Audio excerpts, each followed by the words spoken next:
Kanye West mindset. Kanye West is one of today's renowned and most successful recording artists. Selling over 100 million copies worldwide, he's probably one of the top musical artists of today's era. Aside from that, he has a weird mindset. A mindset that people don't really comprehend. He has a synesthetic way of seeing things. Let's take a look on what brought him to the space that he is today. Would it have been better if I had a song that said, I am a nigga? Or if I had a song that said, I'm a gangster? Or if I had a song that said, I am a pimp?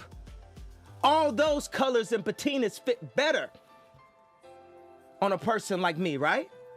But to say you are a god, especially when you got shipped over to the country that you're in and your last name is a slave owner's. How could you say that? How could you have that mentality? Let's take a look and see what leaded Mr. West to where he is right now. Bootleg the copy of the disc with me, the sound program. I found myself just wanting to work on that all the time. Then I found myself like running home from school because I have an idea, like looking at the clock late at 2:30, like, yo, man, I want to get this beat down. But I didn't even know anything about sampling. And I was 14 years old.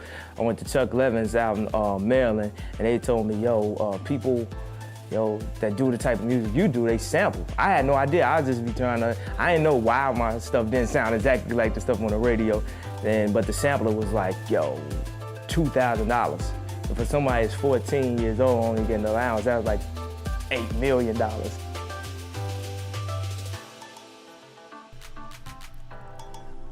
Mr. West is also known for many controversies on how he behaves, the way he acts with the media, the way he portrays himself with paparazzis, and the way he comports himself at music awards.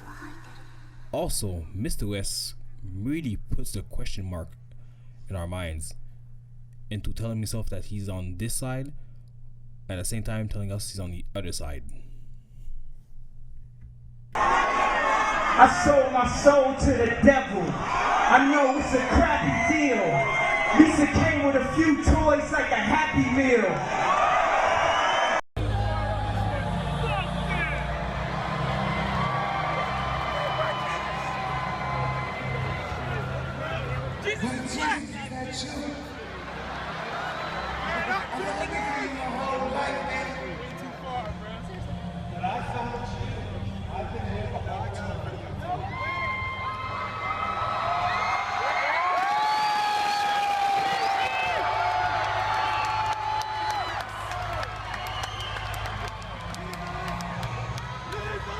Oh shit, dirty as hell.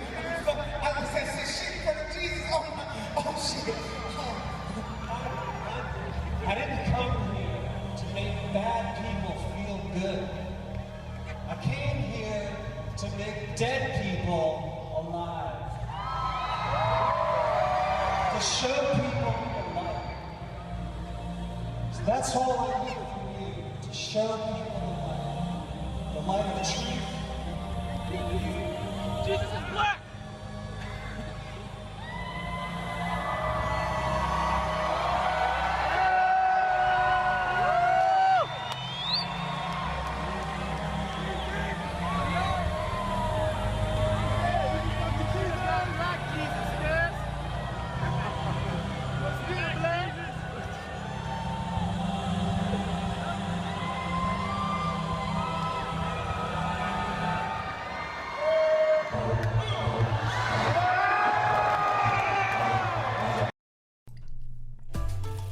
That sense of entitlement that he demands that we feel that he's acting also comes from the stand that he always work from scratch. He never seemed to ask for a helping hand. Besides his parents, he always felt that he always had a mission, a destiny, a purpose to make a change, to be someone different in society, to make a different impact. An impact that would shatter generations to come. To ask for a handout. Like a lot of people that got into this game, They walking around with somebody else's chain on or driving somebody else's car and didn't even pay for the shoes that they got on their feet. My mother had a decent job, you know what I'm saying? But she gave me a little allowance, $15, $20 a week, and I had to go out and get my own job at age 15. Matter of fact, at 14, I was cutting hair in a barbershop. So it was instilled in me to go out and just get it. And that made me be a leader around a lot of black men. Like even my father I had two fathers in my life. I had my real father that I was in contact with and my stepfather that stayed there with my mother. And everybody was instilling that responsibility in me that nothing in life is given to you. A lot of times I feel like a lot of people just rapping because it's free. You know what I'm saying? What you gotta do, especially now with Jay writing his rhymes in his head, people ain't gotta pay for paper no more. Now, everybody just feel like they finna just, you know what I'm saying, come out and be a rapper out the blue. At least with a production, you have to go up and figure out a way to get your equipment up and go buy records and do different things. So I'm talking about the work ethic is so serious. And I care about people. I care about, my dad lived in homeless shelters less than 5 years ago. To find out, he's a psych major. My mom was the first black female chair of the English department at Chicago State University. I was raised to do something, to make a difference, to take, you know, he's trying to charge. I don't give how much you sold. If you playing on radio, are you connecting? Picasso is dead. Steve Jobs is dead. Walt Disney is dead. Name somebody living that you can name in the same breath as them. Don't tell me about being likable. We got 100 years here. We're one race, the human race, one civilization. We're a blip in the existence of the universe. And we constantly trying to pull each other down, not doing things to help each other. That's my point. It's like I'm shaking talking about, I know it's daytime TV, but I feel that I can make a difference while I'm here. I feel that I can make things better through my skill set. My skills, I'm an artist. 5 years old, art school, PhD, Art Institute of Chicago. I am an artist. I have a condition called synesthesia where I see sounds. I see them. Everything that I sonically make is a painting. I see it. I see the importance. I see the importance and the value of everyone being able to experience a more beautiful life. When I make clothes, it's funny because I'll sit there with Obama and Leo's talking about the environment, and then I'm talking about clothes, and everyone looks at me like that's not an important issue or something. But I remember going to school like in 5th grade and wanting to have a cool outfit.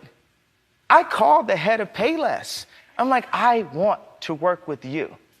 I want to take all this information that I learned from sitting at all these fashion shows and knocking at all these doors and buying all this expensive clothes, and I want to take away bullying.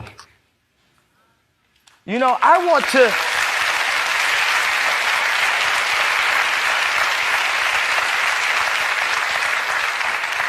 Michael Jackson and Russell Simmons is the reason why I was able to go so far in music. There was a time when Michael Jackson couldn't get his video on MTV because he was considered to be urban. The Michael Jackson. So I literally have to be Michael Jackson of apparel in order to break open the doors for everyone that will come after I'm gone, after I'm dead. After they call me wacko Kanye. Isn't that so funny? The people point fingers at the people who have influenced us the most. They talk the most about the people who cared the most. I'm sorry, daytime television. I'm sorry for the realness.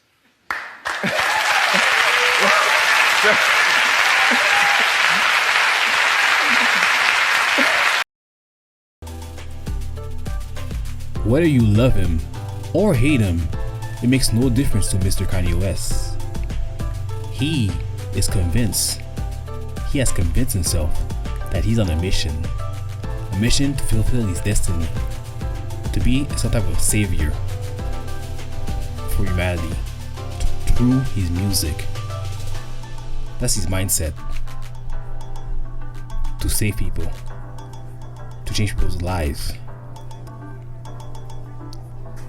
It may not be in a proper fashion. It may not be a fashion that coincides with everybody's personal values. Either way, that is the mindset of Kanye West.